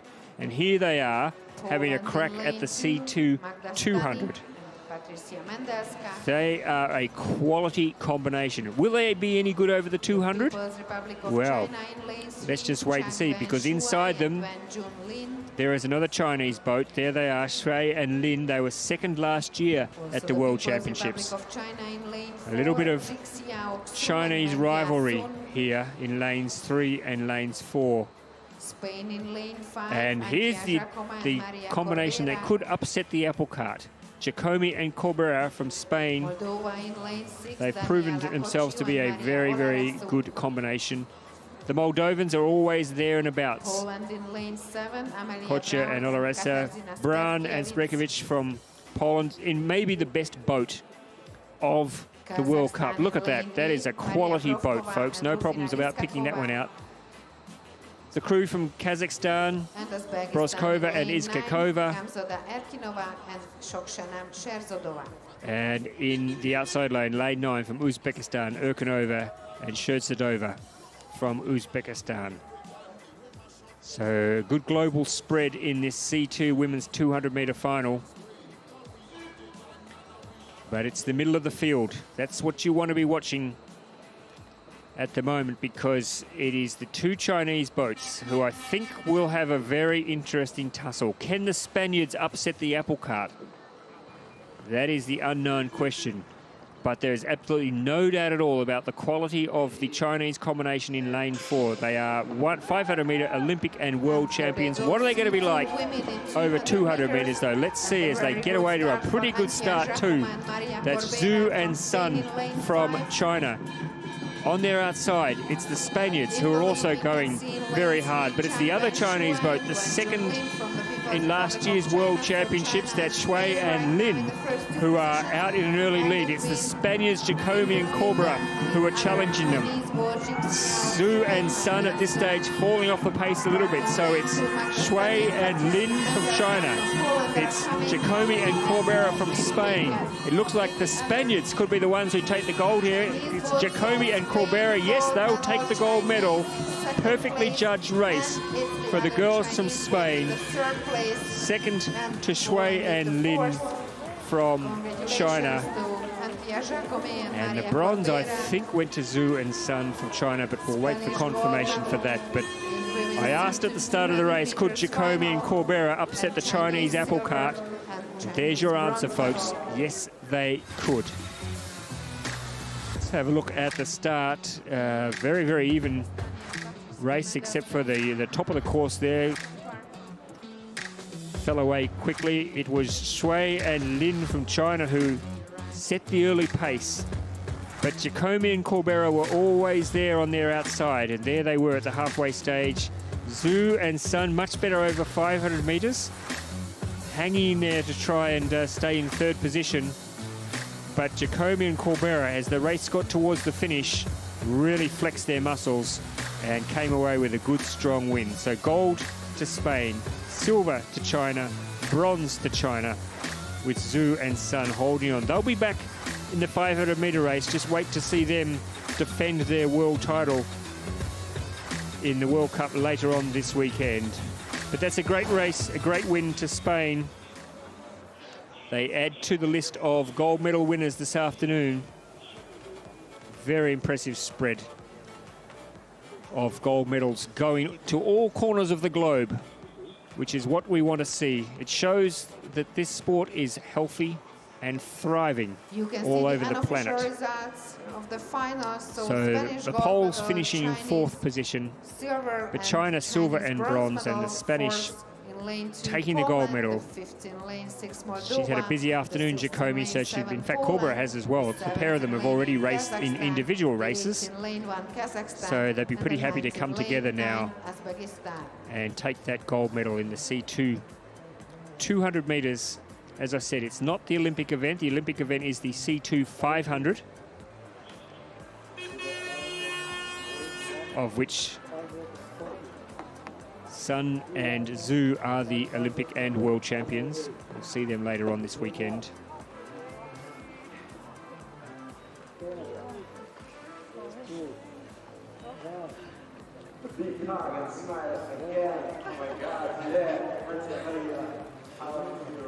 Winners are grinners.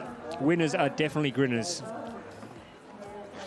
And you put it all on the line, and you deserve to celebrate when you've come in and performed well. The Chinese, just so much depth in women's canoe. So much depth. You'll see they're also coming through now in K4. They had a very strong women's K4 race this afternoon. You'll see them in just a little while in their women's final, throwing down the gauntlet, I'm sure, to Poland and Australia and the likes of Hungary and Germany, Great Britain. That race is not far away. But our next final, it's the C1 Men's 500 coming your way in just a moment. Again, it's not an Olympic event, but we have some quality in that field. We introduce you to them, and there's the Spanish So congratulations Federation president. He's pretty happy. Chinese canoe doubles. We are going on with the final for men in C1 in 500 meters. I think they're getting information about when the medal ceremony is. The medals will be distributed later on this afternoon. És Budai Domonkos lesz az a 8-as pályán, akinek a magyar szurkolók majd remélem. Great to bring you this coverage this afternoon, wherever you're watching. It's very early in the morning in some parts of the world, in Oceania, of course. Early in the day in the United States, of course, and South America. And heading into the evening here in Europe. Next race is the final for men, C1 in 500 meters. They're pretty happy, this Spanish combination. They've been paddling together for quite a while. They know each other very well. They know each other's strengths and weaknesses, and getting now reward for their effort. So the C1 men's 500, neither Ezequiel dos Santos or Martin Fuchser are here, unfortunately, for this race. But I can tell you there is a quality athlete in there. In fact, the reigning C1 1,000 meter world champion from Romania, Cătălin Cirila, is in this field. There he is in lane 4. On his inside from Moldova, Sergei Tanovsky is also in this field. He is a quality athlete, has been in the medals at an Olympic and World Championship level for several years. And quite a few young athletes too in this field coming through. A famous Hungarian name there down the bottom, Domonkos Budai, making his debut in a senior final. Chen Wei-Yu from China, 21 years old, making his debut in a senior final. Yubon Yu from China. He's a marathon paddler, better known as a marathon paddler, 22 years of age. In a final here in Szeged. Alex Plomtu from Canada. He's better known as a C2 paddler. Here in a C1 final. Locke Leonard from France, chasing a breakthrough podium for him. It's a really interesting field, this. The standout is Cătălin Cirila, who should, if he's anywhere near his best form, and remembering that he is a 1,000 meter paddler, this is only half the distance, but if he is anywhere near his best form, the Romanian, he should be able to win this quite comfortably. He really is an improved paddler. He was very good in Halifax last year. Knocked off Ezequiel dos Santos, the Brazilian, the Olympic champion, and really, really showed that he is a quality athlete ahead of Paris next year. So he's the one to watch, the Romanian, Cătălin Cirila. The rest of the field, well, it's going to be a very interesting race for the minor medals, and I don't want to get too confident because you can never know what will happen in a World Cup final, especially because of the great unknowns. The two Chinese athletes are very much unknown. Denison from Uzbekistan, he won a B final last year, so let's see how much he's progressed since then. But they're underway, and there you can see Cirila is already going out nice and strongly. So it is Cirila from Romania, Lane 4, Cătălin Cirila from who Romania, is the leader at the moment. Tanovsky from Moldova on his inside. They are the two quality athletes of the field. But look at Cătălin Cirila go. He is a really, really strong athlete. And I know the Romanians are very excited about his prospects for Paris next year.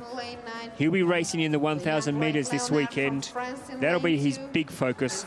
But he's showing us already, just like Fernando Pimenta did in the K1 500, that they mean business here in Szeged this weekend. So Cirila just laying down a little bit of a sighter and reminding all those who are keeping their powder dry for the 1,000 meters that he is the man. Even the ducks are surprised about how fast this man is going. Look at that style. Perfect action there for the Romanian. Tanovsky trying to hold on, but this is quality, folks. A quality athlete showing how it's done Canoe-Kayak from Romania. Tarnowski trying to fight back now, holding on to the silver medal, but there is no doubt at all about where this gold medal is going. Canoe-Kayak, the big Romanian, taking a gold medal for his country today, crosses the line now. Very impressive. Moldova takes the silver, and it looks like the athlete from France, Leonard, who takes the bronze medal. I did say at the start that he's chasing a breakthrough podium, Leonard, and he would be very happy now to have finally broken through to take a World Cup medal from France. But we can take nothing away from Canoe-Kayak from Romania. What can we read into this for the C1 1000 final this weekend? I think we can read that Chirilla is in very good form. And he is going to take a power of beating in his pet event. And yet another country takes a gold medal on an afternoon where there's been a really good spread across the board. No gold medals yet for the host nation. But will they come? Will they come in the K4 races? Because they are the two races still to be decided. And we know how Hungary, especially the women, have such a proud tradition in the K4. Canoe-Kayak really announced himself on the world stage in Halifax last year. And has come through to really make himself known as an early favourite for Paris next year. No Ezequiel dos Santos here for this weekend for Brazil. Hopefully we might see him in Poznan, because I think a race-off between Chirilla and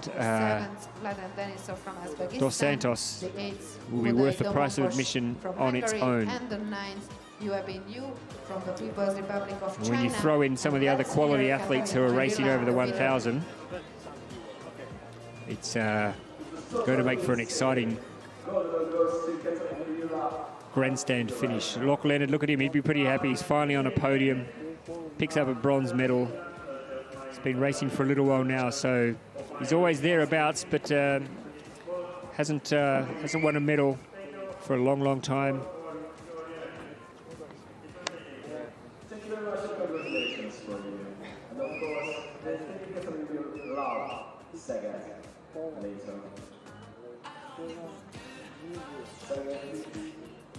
So some good racing, some great racing already this afternoon. But as I mentioned at the very, very start, one of the highlights, if not the highlight of the afternoon, is about to come your way, folks. So if you're planning to head out, if you're planning to go off and do something else, just hold off for another 15 minutes or so, because we have got some fantastic races. They are Olympic events, they are team boats, they are crew boats that are going to really set this waterway on fire. The K4 is always an exciting event, and the men, the women, they've been going hammer and tong all week so far, and now they're ready to put it down for a final, a Friday afternoon final. What a bonus. What a bonus to be able to have a Friday afternoon watching quality racing for gold medals.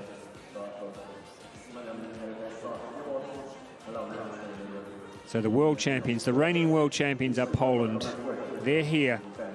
They'll start favourites. The Olympic champions are Hungary. They've had a bit of a struggle, I have to say. They had a bit of a struggle to get through to the final. They only just snuck through, so the challenge will be in front of them. There is your final lineup. Great Britain, Spain, Mexico, bronze medalist at the World Championships last year. I mentioned China. They looked really, really strong in the semi-finals. Australia, very powerful combination, a young combination, but they've raced really, really well. They've shown that their silver medal last year was no fluke at the World Championships. Poland, of course, the favourites. New Zealand with Lisa Carrington in the front of the boat. You can never discount the New Zealanders. Hungary and Germany. Gee, it's been a long time, I think, since they've been in lanes 8 and lanes 9. For so many years, Hungary and Germany have dominated women's K4. But Today they are trying to get there from lanes 8 and lanes 9, because on the inside of them there are some quality boats. Poland, Australia, China, Mexico, New Zealand with Lisa Carrington at the front of the boat. You can never discount the New Zealanders. It's going to be a very fast race. There's going to be a lot of splashing. There'll be some tactics. It's 500 meters, so there'll be some tactics. You can expect that the Australians will go out fast. They're a young, enthusiastic crew, and they've shown in the early races that they have a lot of raw power. You know that Carrington will be carrying the New Zealanders through on her shoulders. She's just such a powerful athlete, and she's got some good young paddlers behind her who are really stepping up now to help the veteran. And I hope she doesn't mind me calling her that. But and then you've got, of course, Mexico. Who it's an exciting story. The Mexicans. They haven't had a K4 at the Olympics since 1996. So they are really looking at breaking through and getting to Paris next year, and it's a really strong crew, and they were ecstatic with their bronze medal last year in Halifax. There's the Australian team. Ali Bull is the veteran of that team. She really is the cool head, the experienced head who has brought so much to that team, and she's in the engine room. She'll be calling the shots there for her young teammates. There's the young New Zealand team with Lisa Carrington in the front of the boat. Alicia Hoskin, her K2 partner, behind her, and then Brett and Vaughan at the back of the boat. There's the Hungarians in the unfamiliar lane 8. As I said, they only just snuck into the final. Very unusual to see. And then the Germans as well, also sneaking into the final. A very new-looking German K4 combination, though. Very young team who are feeling their way. You wonder with some of these combinations whether these will be the combinations that will be trying to get to Paris. Certainly Poland is a very settled crew. They're the reigning world championships. They picked up a bronze in Tokyo, of course. Strong crew. But here we go, one of the highlights of the afternoon, the women's K4 500, and off they go. Don't discount the Chinese as well. They were very strong in their semi-final. But off they go, and it's the Australians who are going out fast. New Zealand alongside them. And it looks like the Chinese are also throwing down some early speed. In lane 2, it's the Spanish as well. But it's the Australians and the New Zealanders, the Oceania teammates. And across there in lane 2, it's the Spaniards. So Australia, the World Championship silver medalists. New Zealand on the outside. China on their inside. Ali Bull there in the engine room, pushing this crew on. Ellie Beer at the front of the boat. What a strong combination. They've gone out hard. Lisa Carrington now digs deep, trying to bring the New Zealanders back into this, trying to chase down the Australians. There's your split time. Australia ahead of China, New Zealand and Spain.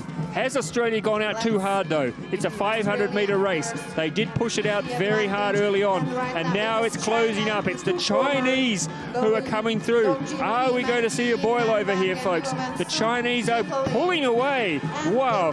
New Zealand trying desperately to stick with the Chinese, but it's the Chinese. Where is Poland? Where is the Polish crew? They're well back. So it's China in front, Australia and Spain also throwing down a challenge here. It's the Chinese, Spain trying to get through on them. New Zealand holding on for the bronze. It's China, it's Spain, it's Australia, it's New Zealand. It looks like it's going to be very close. New Zealand throwing down a big finish, but China hold on. New Zealand take the silver.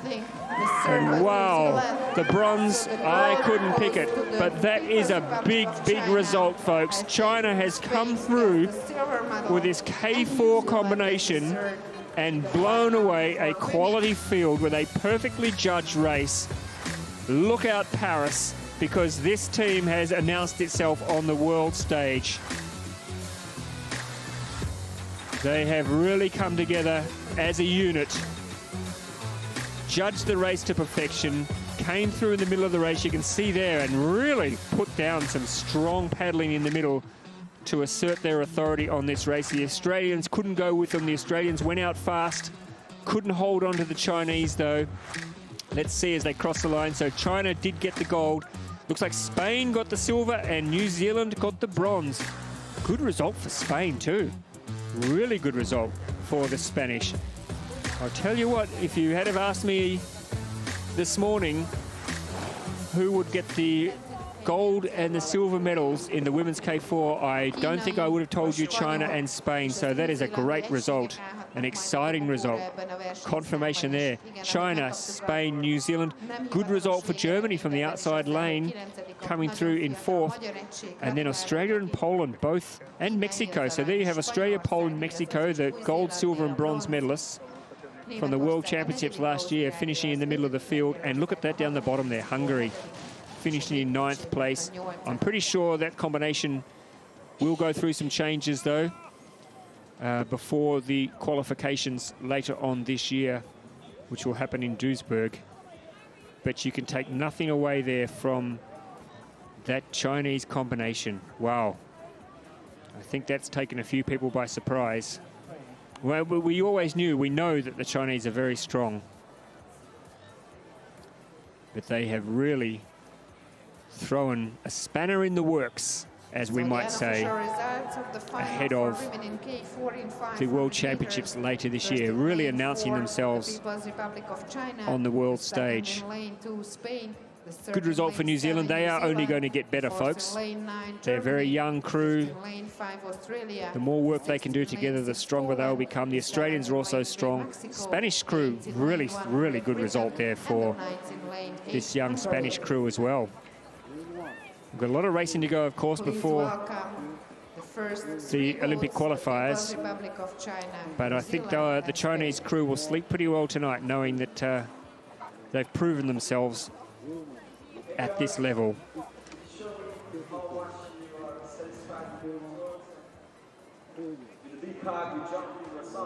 So gold to China, silver to Spain, and a bronze medal for New Zealand.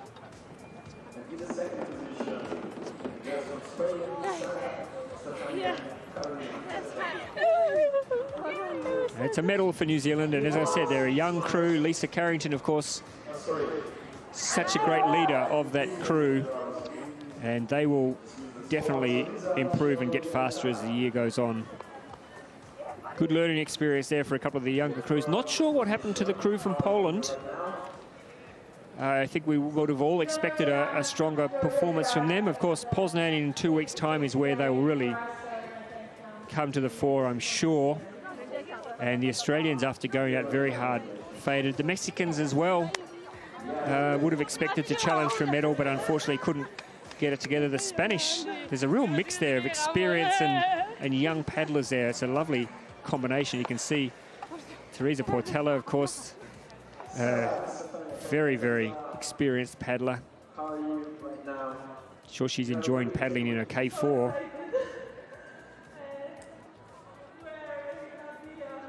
So just one more race to go, folks, and it's going to be the men's K4. The World Championships, the World Champions are Spain. The Olympic champions are Germany. These two countries have been going hammer and tong at each other now for the best part of 2 Olympic cycles. They've shown again and again that they are the 2 best K4 combinations in the world. Will anyone be able to do a China on them, though, and knock them off today? The Spanish probably deserve to start as favourite. The combination which has been together the longest. Germany, of course, Ronnie Rao retired after Tokyo, but it's not a bad replacement when you can get Jakob Zopf in there, who's such a young, exciting paddler with so much power. Spain have 2 boats in the final. Hungary is there. Lithuania is there. So there is the first of the Spanish boats. Tell you what, they would love to knock off. They'd love to knock off their countrymen. They'd love to get the headlines tonight back in Spain, I'm sure, if they could knock off their countrymen. How good to see Lithuania the Maldonas brothers there in the front of the boat. Lane 3, there is your Hungarian, Sandor Totka, the 200-meter gold medalist from Tokyo in the back of that boat. There is your Spanish. You can see they're all rugged up for the Hungarian afternoon, the Szeged afternoon. Look at the experience in that Spanish combination. There's the German, Rentschmidt, Liebscher, Schopf and Lemke. A lot of power, a lot of experience in that combination. Czech Republic won their heat, won their semi-final in stylish fashion. This combination have been together for quite a while. The Serbs in lane 7 finished just behind Spain in their semi-final. Lane 8, the Danes snuck into the final in the 3rd spot in their semi-final behind Germany and behind Hungary. And on the outside of the course, the Chinese. Could they do it again, folks?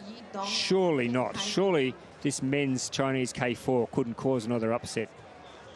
Gee, they look strong though, don't they, the Chinese?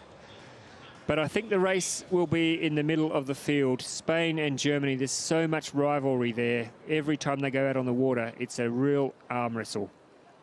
And just to have that psychological advantage, it means a lot to them as they go into this season.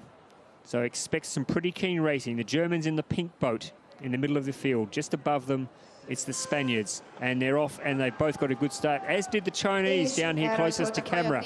But as we head off now in this 500-meter K4 final, it's going to be a really eager race. A lot of splashing, a lot of water flying around the place, as it looks like it's Serbia who've gone out strong. Germany throwing down the early pace. Lithuania in lane 2 with the 2 speed machines, the brothers at the front of the boat there for Lithuania. And the Hungarians coming through now, just reminding people that, yes, Hungary is a powerhouse in canoe sprint. They've had a lean afternoon, the Hungarians. Could they finish off with a gold medal? It would be a bit of an upset, I've got to say, this afternoon. But let's see if they can hold this together for the 500 metres. They're looking pretty confident at the moment. They've got this crowd behind them, the Hungarians. The Spaniards now trying to pull them in. The Germans falling off the pace a little bit. So it's the Hungarians, the home team, holding on. The Spaniards with Sol Craviotto, the 4-time Olympian, at the front of the boat, trying to pull his crew back into line to try and knock off the Hungarians. Lithuania coming through strongly in lane 2. My goodness, now the Spaniards show how it's done. The Germans also flying home. Lithuania lifting as well. My goodness, this would be an upset. Lithuania flying home. They've taken the gold. Goodness me, folks. Gold medal to Lithuania. Where did that come from? Where did that come from? Oh my goodness, folks. Don't you worry about the race for Paris. It is wide open. If this is anything to go by, a crew from Lithuania in lane 2 did exactly what the Chinese women did in the women's K4. Lithuania, look at where they are there. They are off the pace there. The Hungarians went out hard. And then coming through in the end to take the gold medal. That is a huge upset. The Spanish taking the silver. Hungary holding on for the bronze. The Germans finishing out of the medals. That will be a big disappointment for sure. But look at that. Look at that gold medal. That is a real surprise this afternoon. Lithuania flying through in the last 100 metres to snatch the gold medal from the Spanish, who I'm sure are still scratching their heads trying to work out how they lost that. Hungary, a brave race from the host nation to take the bronze. Germany finishing outside the medals. And then the Czech Republic and Serbia, Denmark, Spain, the second Spanish crew, and China. But wow, that is an incredible finish to an incredible afternoon of racing, with K4 gold going first of all to China in the women, and then to Lithuania for the men, throwing themselves in the mix just reminding the powerhouses of Spain, Hungary and Germany that they're still about the place. And I reckon we're going to see some pretty big celebrations when they get to the celebration deck, because that is a fantastically judged race and an exciting finish. And, well, goodness me, that is a fantastic taste of what is going to be an incredible year. I mean, if we had sat here this afternoon, folks, and seen Spain take the gold and Germany take the silver, or the other way around, then we would have thought, okay, well, we're going to see a competition this year between those two for dominance. But now we can go away tonight and we can say, wow, the Hungarians are strong. The Lithuanians, they've really thrown it down and have shown that they are a force to be reckoned with. The boys at the front there, the Maldonis boys, they really are speed machines. And look at that excitement. Oh, my goodness. I mean, you can feel it, can't you? You can feel the excitement. You can feel the energy from these boys. They can't believe it. They cannot believe it. They cannot believe what they've just managed to achieve. Good on them. All power to them. I'm looking forward to seeing them on the podium a little bit later on, take the gold medal. Very brave race by the Hungarians. They weren't considered to be a medal prospect on early form, but they got it together today, had a strong semi-final, and then they really threw it down in the final. As I mentioned, Sandor Totka, the Olympic gold medalist in the 200 at the back of the boat, pushing them through. And they've got something to build on now for the rest of the season as well. Spain, of course, taking the silver. Look, that's a good result for them, though. Incredibly consistent boat, a very experienced boat. Sol Craviotto at the front there, chasing a 5th Olympics.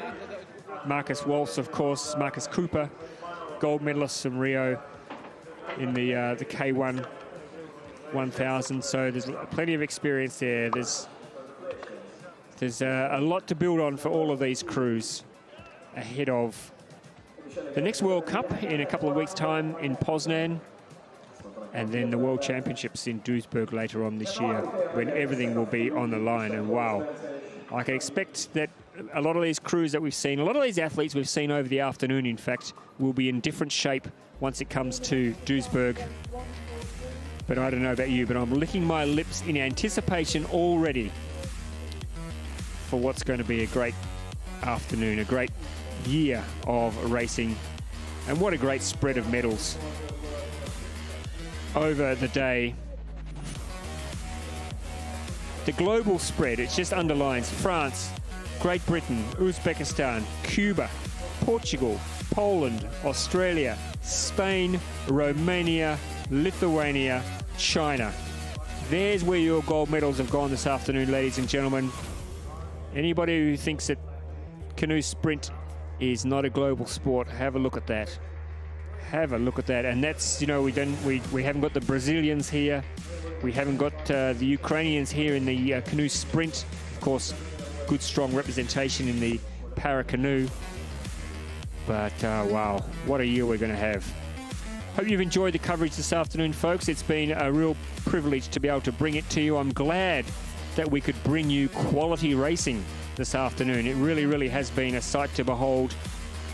We'll be back tomorrow. We've got some more fantastic racing coming your way. We've got Olympic events, we've got Paralympic events, and of course, non-Olympic events as well. A lot more gold medals to be decided tomorrow, and of course, again, on Sunday afternoon. Make sure you join us. Spread the word, folks. Canoe sprint racing and Paracanoe is back in force. See you tomorrow.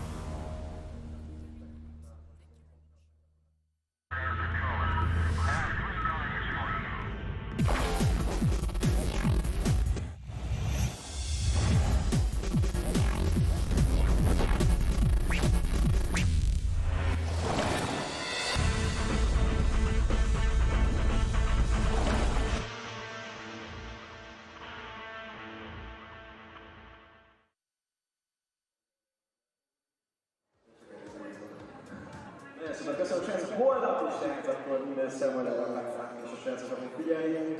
Köszönöm szépen, Listának és Maria Polosnak, és Benszának.